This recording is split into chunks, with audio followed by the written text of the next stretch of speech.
They sold me for being too big. That's what my cousin said as he tied the rope around my wrists that morning. You eat more than a horse, Angela, he'd spat, tossing my one pair of boots in the dirt beside me. Maybe someone out there likes cows. I didn't cry. I never do. Not since I learned what tears earn a girl like me. Mockery, not mercy. But when they marched me barefoot into Wyatt's Crossing, head held high and belly growling, I did feel a flicker of something close to grief. Not for them, but for the girl I might have been, if I'd been small enough to love. The town square stank of horses, hot dust, and lies. It wasn't called a human auction. They called it Helping Hands Day, the way folks justified trading off those too sick, too slow, too strange to fit in. They stood along the boardwalks, dressed in their Sunday denim and dirt, judging. That one's built like a storm door, someone muttered. She'd eat you out of house, barn, and tack shed, another chuckled. I stood on the wooden platform, thick arms at my sides, rope slack between my wrists. They didn't bind me tight. I wasn't a danger, just unwanted. I looked out over the crowd, trying to find one kind face. There weren't any. Starting at 10 pounds flour, the auctioneer said, barely pretending this was real. Or if you're generous, a jug of lamp oil and a week's worth of lard. Laughter rose, sharp and high. I felt it hit my gut like a belt across the ribs. No bids came. Not one. A child pointed and laughed. Mama, is she part bear? Someone else shouted, Tie her to a wagon and plow your fields for free. I was steel until that moment. Then the edges of me started to bend. And that's when he stepped forward. A tall man, hat low over his brow, boots dusty, eyes unreadable. He didn't walk like the others, didn't leer or laugh. He walked slow, like he meant it. I'll take her, he said. The crowd quieted. The auctioneer blinked. Dennis Cole, someone whispered, like the name itself meant something sacred. You serious, Cole? A man in the crowd asked. She'll break your damn horse. She's just right, he said, loud enough for all to hear. For my arms and my ranch. And then, Lord help me, he stepped onto the platform, slid his arms under my knees and shoulders, and lifted me like I weighed nothing. Not like a sack of feed, not like property, like a person. I didn't look at the crowd as he carried me down the steps. I didn't have to. I could feel it. The silence, the shift, the insult that had been my whole life, cracked just slightly under the weight of this one man's hands. You don't owe me anything, he said once we were clear of the square. I didn't buy you. I just stopped the circus. My throat tightened. No one had ever carried me without shame. No one had ever said I was just right. We didn't speak much on the trail.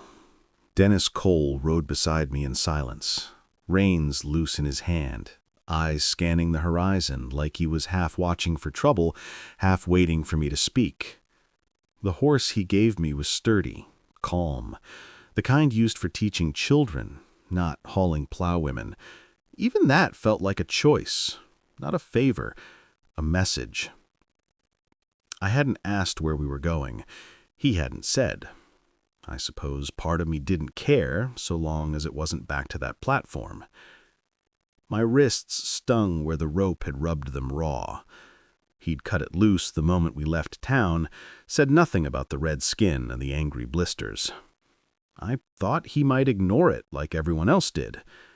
But then he reached into his saddlebag, pulled out his own coat, a heavy oilskin lined in wool, and offered it without a word.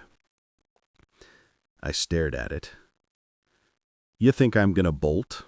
I asked, taking the coat anyway. "I think you're cold," he said. I wore that coat all the way into the hills. By sundown, the land changed. The earth was darker, rockier, pine breaking through the prairie grass like stubborn fists. No fences, no cattle, no other riders. Just the hush of wind in the branches and the sound of hoofs over dirt. It was him who finally broke the silence. "You think I took you out of pity," he said. I turned to him, startled. "I think you didn't want to see a crowd tear a girl apart with laughter." He didn't answer for a long time. Then, "I didn't buy you. You gave them a dozen hens and a sack of barley. I paid to end a joke. That's not the same as ownership." His voice wasn't soft, but it wasn't hard either. Just true. I've been called worse. Freak, mule, fat sow. You can say it if you want. I'm used to it. He looked at me like I'd spat venom, and he didn't know why. "I won't say that. And if anyone else does, you tell me. I'll remind them what a real man does with a gift." "You think I'm a gift?" "I think you've been thrown away by people who couldn't carry what they never deserved to hold." I didn't have an answer for that. Not right away. Later, as we crested a hill and I saw the faint outline of a ranch tucked between two ridges, I finally asked, "Why live out here alone?" His jaw tensed. He didn't look at me.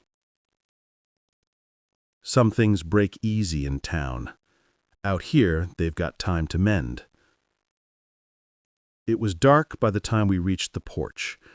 The house was weathered but solid, with a black dog asleep under the swing and smoke rising slow from the chimney. Dennis dismounted first, tied off both horses, then reached up to help me down. His hand lingered longer than it needed to. I didn't flinch. I didn't thank him either. But when we got inside, and I slipped off his coat, I folded it neat and careful, like it was something holy. And when he brought me a tin of balm for my wrists and set it down without a word, I used it. Not because I trusted him, but because something in me, something deep, maybe even scared, wanted to. The house wasn't haunted, but it carried ghosts. They lingered in the quiet hallways, in the worn shape of the armchair by the hearth, in the bedroom across the hall whose door stayed shut. Even the dog, a black mutt named Judah, moved like he was honoring a silence older than either of us. I didn't sleep that first night, not because I was scared, though I was a little, but because the place felt too clean, too intentional. Every cup and fork had its place. Every wall had something nailed to it, maps, tools, even dried flowers tied with black ribbon. But it didn't feel lived in. It felt preserved, like a shrine. Morning found me already dressed, sitting on the back porch steps with my feet in the dew-wet grass. I was watching a pair of crows bicker over something shiny when Dennis came out with coffee in 2 tin mugs. He offered one without comment and sat beside me, boots planted wide, hands loose on his knees. "You keep a quiet place," I said, breaking the silence. "It listens better that way," he replied. I took a sip. The coffee was bitter, strong, real. "Who lived here before me?" I asked. He looked straight ahead. "Eliza," I waited. She was my fiancée, he said like it was a confession. Laughed too loud, rode too fast, planted sunflowers along every fence post. I tried to picture her, tall like me, small and sharp, gentle, fierce. She died, he said. How? He stared down at his mug like it held answers. Fire.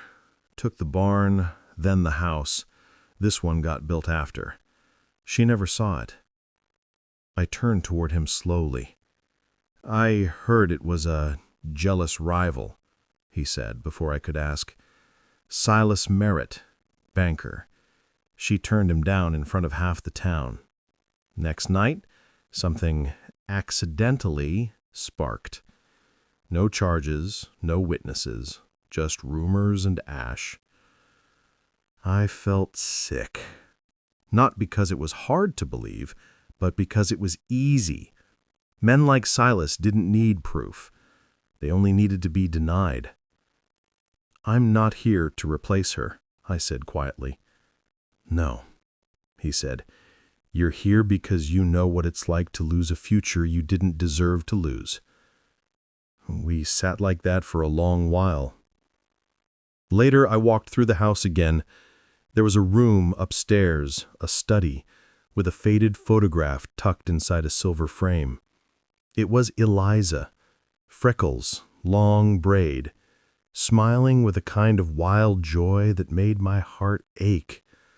I didn't touch it, just nodded once, like maybe she could see me too. I spent that day fixing the back fence. No one asked me to. I needed to work, to prove, even if just to myself, that I was more than what I'd been reduced to. At dusk, Dennis brought me water, watched as I hammered in a new post. You don't need to prove anything here, he said. I do, I replied. To me. He nodded, like he understood. That night, he didn't eat at the table alone. He pulled out a second plate, poured soup into 2 bowls, and lit a second lamp. Not much talk, just the sounds of spoons and soft breath, and Judah's tail thumping quietly under the table. I didn't know what we were building yet, but it felt like the beginning of something steadier than I'd ever known. A place where pain wasn't a weakness, and maybe, just maybe, where I could finally stop shrinking myself to be welcome. It's strange how hard freedom can feel when you've never been trusted with it. At first, I couldn't stop moving. I fixed fence rails that didn't need fixing. I repacked the tool shed twice in 3 days. I even scrubbed the soot-stained stones around the hearth until my knuckles bled. Dennis didn't stop me. He just watched, quiet, like a man letting a spooked horse walk itself calm. There were no rules here, no locked doors, no glances at my plate when I served myself seconds. But that made me more anxious, not less. I kept waiting for the snap, the moment he'd yank the leash like every man before him. Only he never did. Instead, he made space. He didn't speak on it, just did it. One morning, I woke to find the door frames widened with fresh cuts and sanded edges, so I stopped scraping my shoulders when I walked through. A day later, a heavier chair appeared at the table, its joints tight, seat wide. I ran my hand over the varnish like it was a gift I didn't know how to receive. No one had ever built for me before. I'd always been the one breaking things. Benches that cracked under me, sleeves that tore at the seams, boys' pride when I beat them in races. I'd learned early to shrink, to take up less, to eat last. But Dennis, he made room. He didn't do it with big speeches or soft looks. He just noticed and fixed, like it was obvious, like I mattered. And that terrified me. One evening, we sat on the porch, watching light fade behind the pines. Judah lay curled at my feet. The wind smelled like rain. "Why do you keep helping me?" I asked, not looking at him. He thought for a long moment. Then, Because someone should have helped Eliza, and because you remind me of her in the ways that matter. I'm not her. I know. You don't need to be. I hugged my knees, pulling the blanket tighter around my shoulders. I don't know how to be here without owing you something. You don't owe me. You are here. That's enough. I didn't answer. I didn't know how. I kept my distance after that. Not in body. We shared meals, passed tools, even shared laughter once when Judah chased a rooster into the well. But emotionally, I held back. I couldn't let myself fall into something I didn't understand. Because love, if that's what this was, had always come at a cost. A favor, a demand, a bargain I never wanted to make. And yet, at night, when the house creaked and sighed in the wind, I found myself listening for his boots in the hallway. I'd press my palm to the smooth wood of that sturdy chair, heart aching, like maybe he'd carved something into it I hadn't yet earned. Every day, I stitched a little more of myself back together. And every day, I wondered how long it could last before the thread snapped. But for now, in this quiet house with its wide doorways and warm soup, I was more than the big girl sold for lard. I was Angela. And that was something worth holding on to. I hadn't been back to town since the auction. Wyatt's Crossing wasn't big. A few dusty streets, a saloon with loose shutters, a mercantile that smelled like wet grain, and a church whose bell tower leaned like it was tired of the sermons. But it was the kind of place where stairs stick to your back like burrs. Still, Dennis needed supplies, and I wouldn't let him go alone. We rode in side by side. The townsfolk parted like cattle before a storm. Some nodded, some whispered.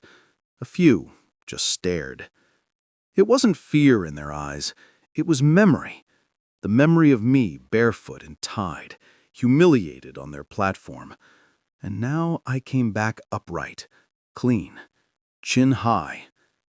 That unsettled them more than anything. "Should have kept her for logging season," a voice said as we passed the blacksmith. "Bet she eats more than his horses," someone else muttered near the dry goods store. I felt the heat rise in my chest. Shame first, then rage. Dennis noticed. Of course he did. At the saloon, we tied up the horses and stepped inside. It smelled like sweat, stale beer, and sawdust.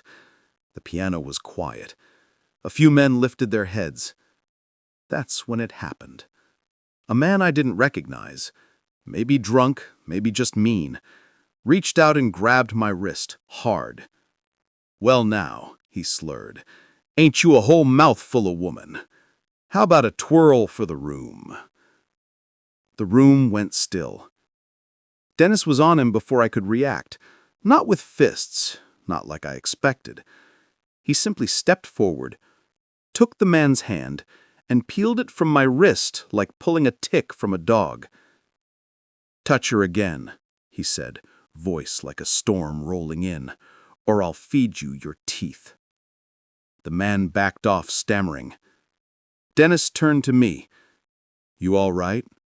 I nodded, throat tight. He didn't gloat, didn't puff his chest, or demand thanks. He just went to the bar, ordered 2 mugs of water, and passed me one like nothing had happened. That moment undid something in me. Because he didn't defend me like I was property. He defended me like I was his equal. On the way back, we rode in silence again, but it felt different, warmer, closer. At one point, I asked, "You're always so calm in a fight." He shrugged. "Folks show who they are. I just make sure they don't forget what they saw." "Why didn't you hit him?" "You were watching," he said simply. "Didn't want you to think I solve everything with fists." I smiled, despite myself. Too late. That night, after supper, I stood at the doorway of the kitchen when Dennis wiped down the table. I still had the words in my throat when he spoke first. "You're not like other women," he said softly. "That's not an insult. It's a fact." I braced for the rest, the pity, the condescension. But instead, he added, "You've got the kind of strength that makes a man ask himself whether he's worth standing beside you." I swallowed hard. "No one's ever said that to me," I whispered. They should have. Outside, Judah barked once, chasing a coyote from the coop. Inside, my heart did something I'd never felt before. It leaned toward someone without fear. Trouble doesn't always announce itself. Sometimes it hides in paper.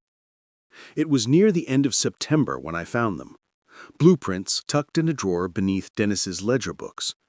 I'd been looking for twine and found instead a set of crisp documents rolled tight and sealed with wax. Mining layouts, land deeds, surveyors' maps etched in neat, brutal lines. And one name, scrawled across the margins like a bruise: Silas Merritt. I brought them to Dennis on the porch. He didn't look surprised. "I was hoping you wouldn't see those," he said. "Why?" I asked. "Because what you already carry is heavy enough." That silence between us stretched like a tight wire. Finally, he explained. Silas Merritt and Randall Hayes, his deputy and lapdog, had been circling Dennis's land for years, not for the cattle, but for what lay beneath, silver veins, if the maps were true. Eliza had refused to sell. Then the fire came. "I always thought Hayes struck the match," Dennis said, "but I never could prove it, and the sheriff back then was too deep in Silas's pocket to try." "And now?" I asked. He exhaled slowly. "Now Hayes is trying again, only this time he's not after land." He didn't have to finish the thought. He was after me. The next week, the air in town turned sour. Whispers followed us from store to store. A man in the mercantile clucked his tongue when I passed, muttering something about unnatural women and burnt blessings. A preacher I didn't know left a flyer nailed to our gate that read, "Woe unto the house built on cursed shoulders." I tore it down. But the worst came when little Abigail showed up on our porch, crying. She was the daughter of Mrs. Collins, who ran the bakery, a slip of girl with braids too tight and eyes too big. She came around sometimes, drawn to Judah and the fresh biscuits I left out. That morning, she had a tear on her cheek and dirt on her knees. "Mama says I can't come anymore. Says you're bad luck. Says you bring fire." I knelt down, heart aching. "Abby, I would never hurt you." She nodded. "I know.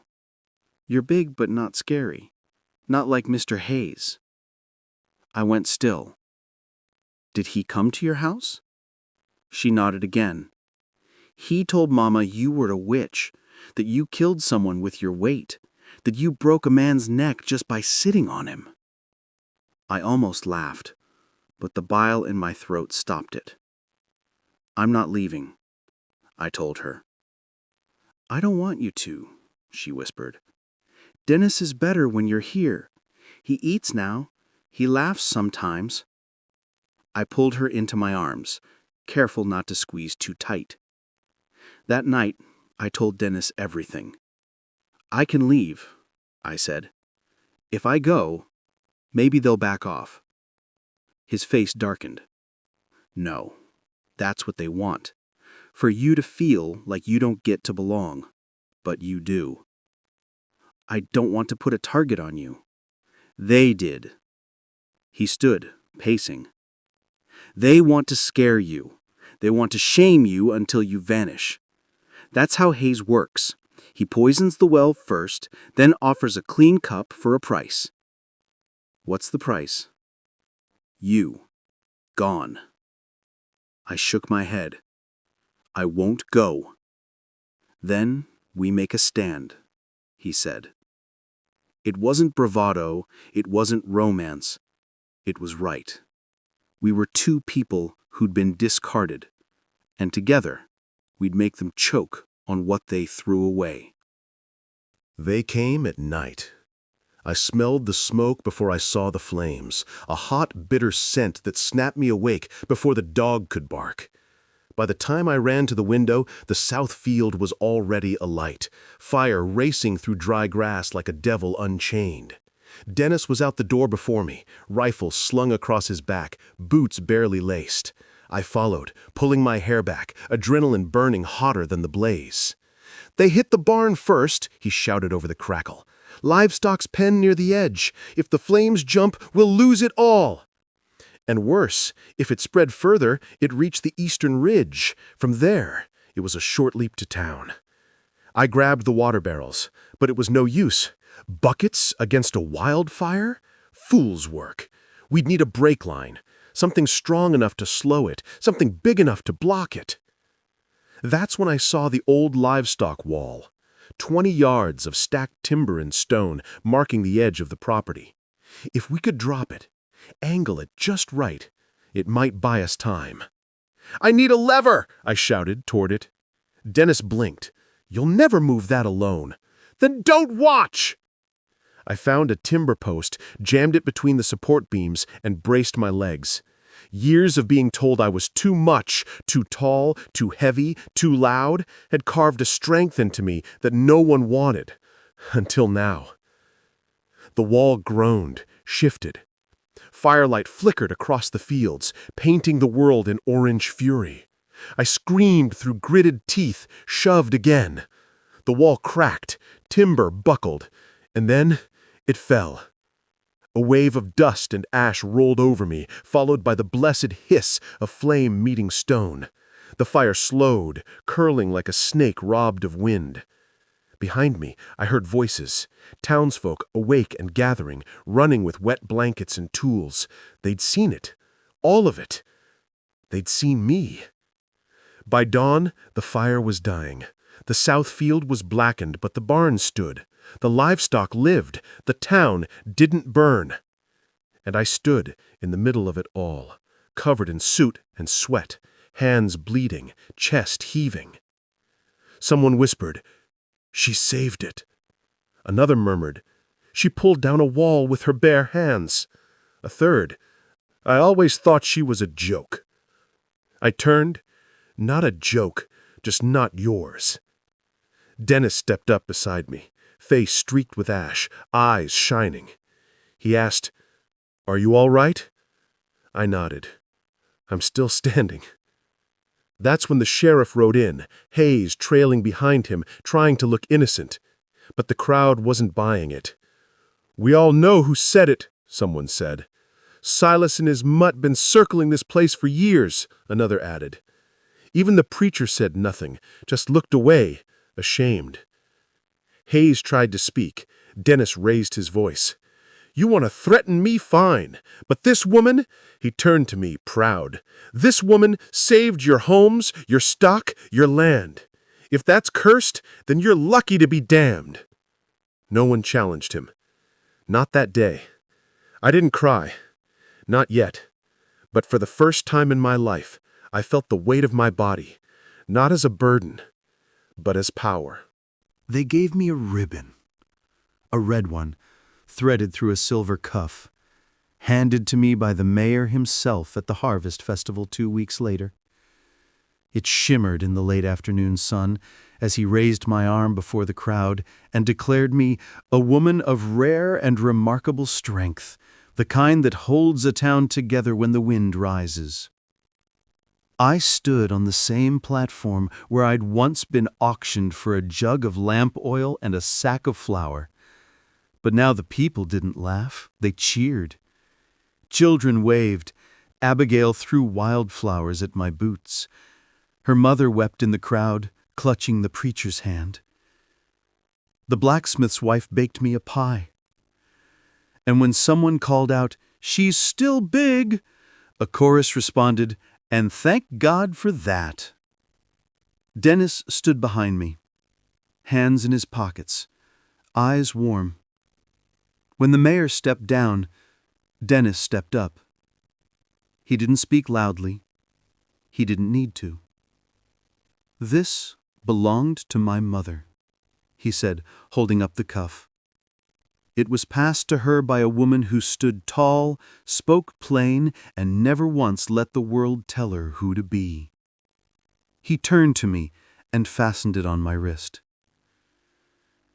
"You were never too big," he said. "It was the world that was too small." I didn't cry then, either, but my throat closed like it had something sacred stuck inside it. The music started. Fiddles, drums, clapping hands. I could have slipped away, found a quiet corner. But instead I stayed in the circle. I danced. With Dennis, with Abigail, with half the town. I twirled until my feet ached and my sides burned. No one stared like I was a beast in a cage. They stared like I was home. Later that night, Dennis and I walked back to the ranch under a sky full of stars. He held my hand, not possessive, not proud, just steady. "I've been thinking," I said. "Oh?" "If I'm to stay, I'd like to rebuild the south barn. Taller beams, maybe plant sunflowers near the gate." He smiled. "Are you planning on staying?" I squeezed his hand. "I already have." We passed the field I'd saved. Black soil already greening again. Stubborn with life. A few townsfolk had offered to help replant it. Even the preachers sent seed. Things weren't perfect. Hayes still sulked in the shadows. Silas hadn't shown his face since the fire. But for the first time, I didn't feel hunted. I felt seen. Inside, Judah thumped his tail. I set the silver cuff on the mantel beside Eliza's photo, nodding to her one more time. Not an apology. In respect. She'd fought her way through the world. Now I had too. Dennis poured us each a mug of cider. We sat on the porch swing shoulder to shoulder. And as the night settled soft around us, I whispered the words that had once felt foreign on my tongue. "I belong." He didn't say anything back. He just held me closer. And that was more than enough.